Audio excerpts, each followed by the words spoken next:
नमस्कार दोस्तों, स्वागत है आपका हमारे यूट्यूब चैनल गुरुजी का स्कूल में। जैसा कि आप सभी जानते हैं कि आपका जूनियर हिंदी ट्रांसलेटर का पहला पेपर हो चुका है, दूसरा पेपर होना बाकी है। तो जो आपका दूसरा पेपर होता है वो आपका 200 नंबर का होता है, जिसमें हर एक पोर्शन आपका 50-50 नंबर में डिवाइडेड होता है। जो आपका फर्स्ट पोर्शन होता है वो आपका इंग्लिश ट्रांसलेशन का होता है, दूसरा पोर्शन आपका हिंदी ट्रांसलेशन का होता है, और जो तीसरा पोर्शन वो होता है आपका इंग्लिश राइटिंग ऐसे राइटिंग का, और जो चौथा पोर्शन होता है वो आपका हिंदी निबंध लेखन का। तो आज जो हम बात करने वाले हैं वो हिंदी निबंध लेखन से संबंधित है। तो निबंध लिखने से पहले आपको उसके विषय को ठीक से समझ लेना चाहिए। निबंध के विषयों को समझने के लिए हमने उनको 2 भागों में बांटा है। तो सबसे पहले हम बात करते हैं भाग 1 की, जिसमें हम सरल विषयों को रखते हैं। सरल विषय आपके सामाजिक मुद्दे हो सकते हैं, या फिर कोई सामाजिक समस्या हो सकती है, पर्यावरण से संबंधित कोई समस्या हो सकती है, या फिर कोई राजनीतिक मुद्दा हो सकता है।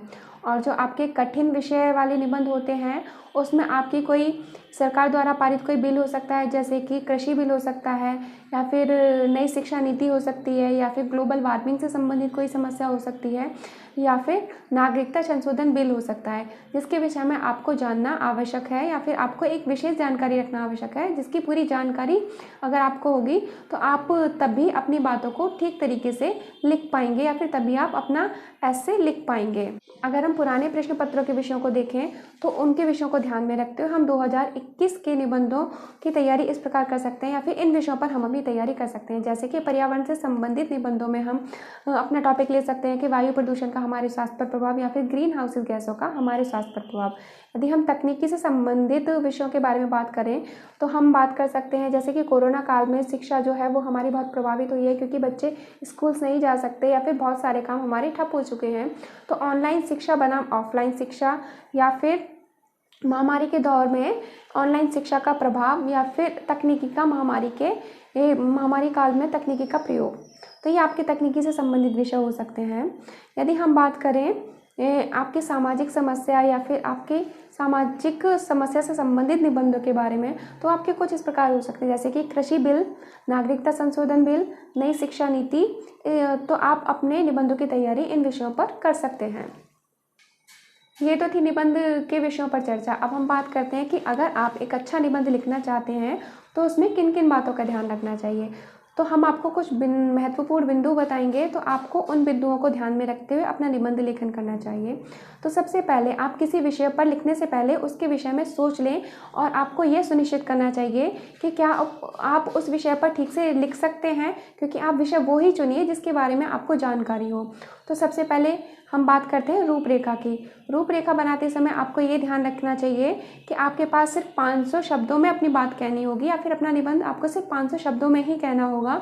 इसलिए 500 शब्दों का ध्यान रखते हुए आपको अपनी रूपरेखा बनानी होगी, जिसमें आप मुख्य 3 बिंदु बना सकते हैं, जैसे कि प्रस्तावना। प्रस्तावना लिखते समय आपको ध्यान रखना चाहिए कि आप जिस विषय पर निबंध लिख रहे हैं उसका मोटे तौर पर आपको परिचय देना होगा। फिर हम आते हैं मुख्य बिंदुओं पर। तो मुख्य बिंदुओं में आपको उन बातों को शामिल करना चाहिए जो कि आपको निबंध के लिए महत्वपूर्ण लगती हैं, या जो निबंध में आप बताना चाहते हैं। उन बातों को लिखते समय आंकड़ों का यदि आप प्रयोग करते हैं तो उनका अनुमानित प्रयोग कीजिए। यदि आप अपनी कोई महत्वपूर्ण बात लिखते हैं तो उसको कोट कीजिए, और अपने लेखन में स्पष्ट शब्दों का चुनाव करें। फिर बात करते हैं हम निष्कर्ष की। आप निष्कर्ष लिखते समय एक बात ध्यान रखिए कि जो आपका निष्कर्ष होता है वो किसी भी लेख का या फिर किसी भी निबंध का निचोड़ होता है या सार होता है।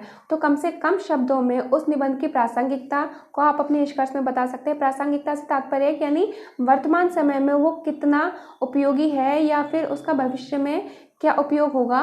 तो ये आपको अपने निबंध के निष्कर्ष में आप उसकी प्रासंगिकता बता सकते हैं। निबंध लेखन का दूसरा महत्वपूर्ण बिंदु है शुद्ध वर्तनी।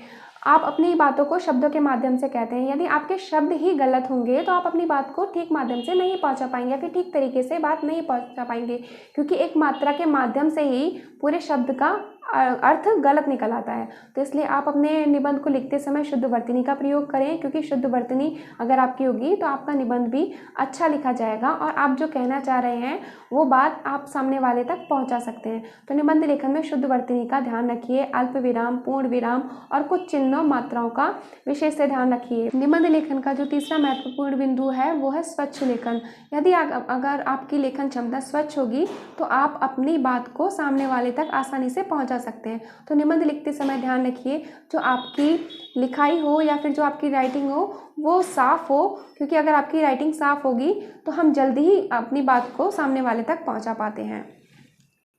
निबंध लेखन का चौथा बिंदु है सरल व सटीक शब्दों का प्रयोग। अपने निबंधों में उन्हीं शब्दों का प्रयोग करें जिन शब्दों के विषय में आप जानते हैं, अन्यथा शब्दों का प्रयोग ना करें, क्योंकि उन शब्दों के प्रयोग से आप अपनी बात को उल्टा कर सकते हैं या फिर आप अपनी बात को स्पष्ट रूप से परिभाषित नहीं कर सकते। इसलिए आप अपने निबंध लेखन में सरल व सटीक शब्दों का प्रयोग करें, क्योंकि सरल शब्दों के प्रयोग से आप सामने वाले को अपनी बात अच्छी तरीके से समझा सकते हैं। उन शब्दों का प्रयोग करने से बचें जो खुद आपको कठिन लगते हैं या फिर जो परिभाषित शब्द होते हैं उनका प्रयोग आप अपने निबंध में करने से बचें, क्योंकि ऐसे शब्द बहुत ही कठिन होते हैं और इनकी जानकारी ज़्यादा लोगों को नहीं पता होता। तो अपने निबंध में उन्हीं शब्दों को शामिल कीजिए जिनकी जानकारी आपको हो। निबंध लेखन का अन्य महत्वपूर्ण बिंदु है सरल व छोटे वाक्यों का प्रयोग, क्योंकि अगर आप मिश्रित वाक्यों का प्रयोग करते हैं तो कहीं ना कहीं आप अपनी ही बात को उलझा देते हैं और मिश्रित वाक्यों या लंबे वाक्यों में गड़बड़ की ज़्यादा चांसेस होते हैं। इसलिए आप निबंध लिखते समय ध्यान रखिए कि जो आपके वाक्य हों वो सरल हो और छोटे हों। निबंध लेखन का अन्य महत्वपूर्ण बिंदु है कि यदि आप अपने निबंध में आंकड़ों का प्रयोग करते हैं तो अपने आंकड़ों का प्रयोग अनुमान के आधार पर ही कीजिए, या फिर आप आंकड़े लिखते समय लगभग या अनुमानित जैसे शब्दों का प्रयोग कर सकते हैं, क्योंकि यदि आप सटीक आंकड़े नहीं दे पाते तो वह आपकी जानकारी झूठी साबित होती है। इसलिए यदि आप अपने निबंध में आंकड़ों का प्रयोग करते हैं तो उनका अनुमानित प्रयोग ही करें। निबंध लेखन का सबसे महत्वपूर्ण और मुख्य बिंदु है शब्द सीमा। आप अपने निबंध लेखन के समय ये ध्यान रखिए कि जो आपकी बात है वो 500 शब्दों में ही की जाए, या फिर आपका जो निबंध है वो 500 शब्दों के अंदर ही लिखा जाए। इसलिए आपको पहले रूपरेखा बनानी अत्यावश्यक है, क्योंकि यदि आप बिना रूपरेखा बनाए अपना निबंध लिखते हैं तो आपको शब्द सीमा का ध्यान नहीं रहता और आप 500 से अधिक शब्दों में या फिर 500 से कम शब्दों में अपनी बात को ख़त्म करते हैं, तो उसकी वजह से भी आपके नंबर कट सकते हैं। यदि हम बात करें कि हम निबंध के विषयों की तैयारी कहाँ से कर सकते हैं, तो उसके लिए आप समाचार पत्रों से, मैगजीन से या फिर रेडियो वार्ताओं से अपनी तैयारी कर सकते हैं। जैसे समाचार पत्र का एक पृष्ठ होता है संपादकीय पृष्ठ, उस पृष्ठ पर आपकी कुछ ज्वलंत समस्याएं होती हैं या फिर जो ज्वलंत मुद्दे हैं उनके बारे में बताया जाता है, जिसका भाषाई स्तर काफ़ी अच्छा होता है। तो आप अपनी तैयारी के लिए उनका प्रयोग कर सकते हैं, या फिर आप अपने अनुवाद के लिए किसी मैगजीन का प्रयोग कर सकते हैं, इंग्लिश मैगजीन या फिर हिंदी कोई भी पत्रिका हो उसका प्रयोग कर सकते हैं, क्योंकि पत्रिकाओं या समाचार पत्रों की भाषा का जो स्तर होता है वो काफ़ी अच्छा होता है और उसमें काफ़ी ऐसे शब्द होते हैं जो कि ये काफ़ी प्रभावशाली होते हैं या फिर आपकी बात को सटीक तरीके से पूरा कर पाते हैं या फिर व्यक्त कर पाते हैं।